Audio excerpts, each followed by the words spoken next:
Se cumplen 70 años de uno de los capítulos más oscuros, más brutales y más silenciados en la historia argentina, el bombardeo de Plaza de Mayo del 16 de junio de 1955. Yo tengo un rol institucional, soy concejal y un deber como militante político y secretario general del Partido Justicialista de la ciudad. Contar en este recinto cómo la democracia ha olvidado o ha tratado de silenciar durante tantos años este hecho. Este cobarde y criminal hecho cometido contra el pueblo argentino y contra el pueblo peronista. El 16 de junio de 1955 era una mañana soleada, una mañana de invierno en la ciudad de Buenos Aires. La gente transitaba a Plaza de Mayo haciendo sus cosas, gente que iba a visitar la histórica plaza. Había una información en los diarios que anunciaba que a las 12 del mediodía una formación de la Fuerza Aérea de aviones Gloster iba a hacer una pasada sobre la Plaza de Mayo en homenaje al general San Martín, que descansan sus restos en la catedral. Todo premeditado, ¿no? A las 12:40 del mediodía, esa formación de aviones de la Marina y de la Fuerza Aérea se lanzó en picada, arrojando sus primeras bombas, contra la Casa Rosada. ¿Cuál era el objetivo, Presidenta? Matar a Perón y derrocar al gobierno constitucional. Gobierno que en el año 1954 había ganado las elecciones por más del 60% de los votos, y inclusive lo habían votado al gobierno peronista en Capital Federal el 55% de los habitantes. Más de 100 bombas se arrojaron ese día sobre la Plaza de Mayo, el Ministerio de Economía, las bocas de los subtes, arriba de un trolebús donde iba gente a trabajar, y el hecho más horroroso, sobre un micro que iban estudiantes de primaria a visitar la Casa Rosada. Aberrante y horroroso. Los bombardeos duraron durante 5 horas.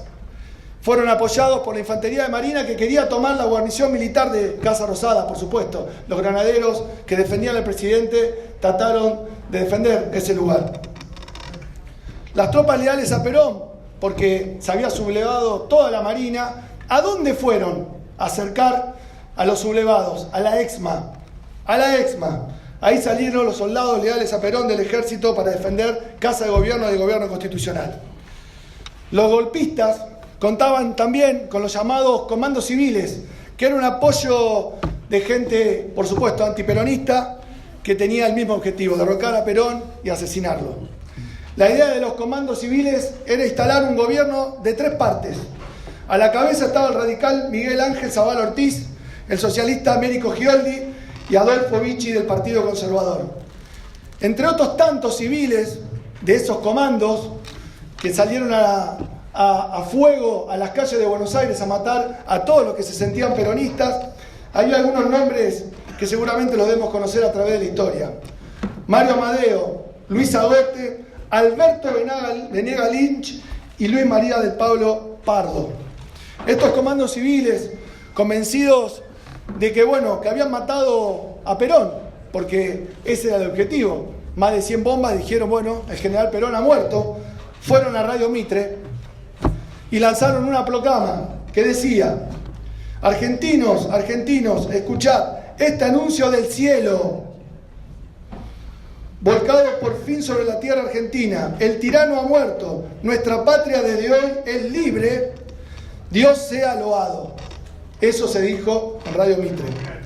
Se calcularon más de 300 muertos y 1.200 heridos. Fue la primera vez que las Fuerzas Armadas de un país bombardean a su propio pueblo. La aviación naval y la marina de guerra tuvieron su verdadero bautismo de fuego ese día, matando a sus compatriotas. Eso también es vergonzoso y no se habla. Y fue también la primera vez que la oligarquía mostraba hasta dónde estaba dispuesta a llegar para frenar un gobierno que proclamaba la justicia social. Los vasos comunicantes entre los que hicieron el ataque certero a la Casa Rosada en junio del 55 tuvieron una relación directa con la dictadura. Por nombrar algunos, el contraalmirante Olivieri, máxima autoridad militar de los conspiradores, fue apoyado por el capitán de fragata Emilio Eduardo Macera, Horacio Mayorga y Oscar Montes. Macera fue miembro de la dictadura de la Junta Militar, asaltó el poder también de un gobierno constitucional en 1976. Un hombre siniestro, el peor de todos, que ojalá de verdad se esté prendiendo fuego para la eternidad en el infierno. Mayorga estuvo involucrado en la masacre de Trelew, donde murieron 19 militantes políticos el 22 de agosto de 1972. Montes se desempeñó como canciller en la última dictadura militar y también formó parte del Grupo de Tareas 3 de la Armada, siendo jefe de la ESMA, la relación directa con el 55. Muchos de los responsables del bombardeo, una vez cometido este hecho atroz, ¿dónde fueron? A Uruguay. A Uruguay. ¿Por quién fueron recibidos en ese lugar? Por el que era en ese momento capitán, miren el nombre, Guillermo Suárez Mason. Guillermo Suárez Mason, y estaban también junto a él otro capitán, Agosti. Tiempo de la dictadura, Suárez Mason tuvo a cargo del primer cuerpo de ejército, máxima autoridad, uno de los peores también que llevó adelante las atrocidades en estos años oscuros de la Argentina. Agosti formó parte de la Junta de Gobierno en 1976. Todos estos militares jamás fueron juzgados por estos crímenes aberrantes, ni degradados, ni se les quitó su pensión, ni a ellos ni a sus viudas, ni hubo ninguna Corte Suprema que emitiera ningún fallo condenando semejante hecho horroroso. ¿Qué hubo? Silencio y complicidad, Presidenta. El bombardeo fue un antecedente, por supuesto, del golpe de Estado que se llevó adelante el 16 de septiembre contra el general Perón, de ese mismo año. Algo importante, ¿no?, para destacar, la relación directa que tuvimos los peronistas a través de la historia. Y ahora vamos a marcar un correlato.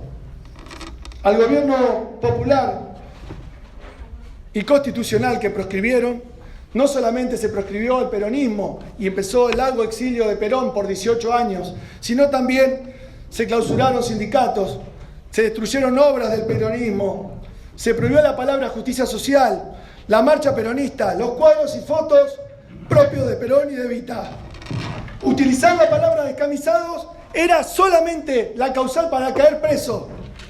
Eso pasaba en la Argentina. La mayor vergüenza que se quiso hacer hasta el día de hoy es tratar de borrar eso, porque a nadie le gusta discutir, ni siquiera en este recinto, lo que pasó en la Argentina. ¿Por qué no se habla de esto en las escuelas o en los medios masivos de comunicación? Ahora se cumplieron 70 años. En algunos de esos medios hegemónicos que están destilando odio todos los días, ¿ustedes vieron algún comentario, algún video del bombardeo de Plaza de Mayo? ¿Alguien se acordó de eso? ¿De los 309 muertos? ¿De los más de 1.200 personas heridas? No. Ningún otro partido político tuvo que pasar por esta situación. Y por supuesto, este correlato al cual hacía referencia es histórico. Comienza con el bombardeo de Plaza de Mayo.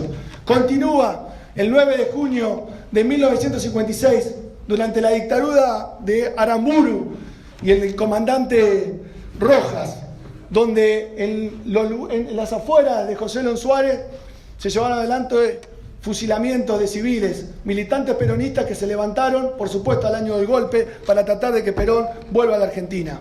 5 de ellos sobrevivieron y hoy los vemos reflejados en la obra maestra de Rodolfo Walsh, Operación Masacre.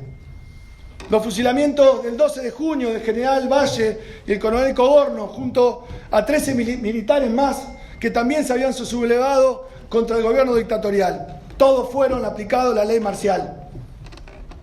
Generales peronistas que fueron fusilados solamente por eso, por ser peronistas. En 1962, Felipe Vallese, primer desaparecido siendo un militante sindical, un joven militante sindical, a los 22 años fue secuestrado, torturado y nunca más apareció su cuerpo. Fue el primer desaparecido político de la historia democrática argentina. Sin el movimiento nacional, por supuesto, sin posibilidad de competir, hubo 2 elecciones donde se eligió un presidente en la Argentina con el peronismo proscripto. No podía competir el peronismo. 2 en 2 elecciones, Frondizi y Ilia. La corrupción no es solamente una trampa electoral. Es una forma de excluir a los partidos políticos de la democracia, de las decisiones que se toman en un país. Eso es la proscripción. ¿Cómo puede ser legítima una elección si un partido político no puede elegir a sus propios candidatos? No tiene su propia representación. Después, bueno, siguió la historia avanzando, vino el plan Conintes, la militarización del país, detenciones masivas, represión a la militancia. ¿A qué tipo de militancia? A la militancia peronista, por supuesto. ¿A qué otro partido político lo iban a perseguir? 22 de agosto de 1972, 19 jóvenes murieron en la masacre de Trelew. Para terminar en la peor de las atrocidades, que fue la dictadura militar de 1976, donde, por supuesto, se asesinó. Los mismos que asesinaron en el 55 cometieron la misma forma de ajusticiar al pueblo, lamentablemente. Asesinaron, torturaron, violaron, arrojaron gente viva de los aviones. Y lo más cruel de todo, a una mujer recién que había tenido familia le robaban sus hijos para después matarla. Esos son los que arrancaron en 1955. Recuérdense los nombres: Suárez Mason, Agosti, Macera. ¿El odio, de verdad, a un partido político justifica esto? De verdad, a los que creemos en la democracia, ¿qué otro partido político pasó por esto? ¿Qué otro partido político pasó por esto? Realmente. Bombardearon a un pueblo porque no podían derrotarlo en las urnas. Esa es la verdad. Pero no pudieron. Porque el peronismo no es solo una fecha, o un hombre, o un gobierno. Es el derecho del pueblo a organizarse, a soñar, a luchar por una patria libre, justa y soberana. Sin embargo, a 70 años de aquel bombardeo, la proscripción sigue viva. No con aviones ni bombas, pero sí con causas judiciales, armadas, con persecución política, con estigmatización constante de los medios masivos de comunicación y un poder judicial que se arrodilla ante el poder económico. Pero acá estamos, en la calle, en la lucha, en la historia, y vamos a seguir dando batalla. Porque no olvidamos a los caídos del 55, no olvidamos a nuestros compañeros desaparecidos, a las abuelas, a las madres, a los militantes sindicales que han perdido su vida también defendiendo el peronismo, y a quienes resistieron poniendo la voz, el cuerpo y la esperanza. No hay democracia plena con presos políticos, con hambre, con entrega de la soberanía de nuestro país y con una persecución al movimiento nacional justicialista. Utiliza los mismos métodos, cárcel y proscripción, a los líderes peronistas. Hoy la líder peronista es Cristina Fernández de Kirchner y tampoco la dejan competir en elecciones abiertas. Pero tengan una sola certeza: los pueblos siempre vuelven. Y a pesar de las bombas, de los fusilamientos, los compañeros muertos, los desaparecidos no nos han vencido. Gracias, Presidenta.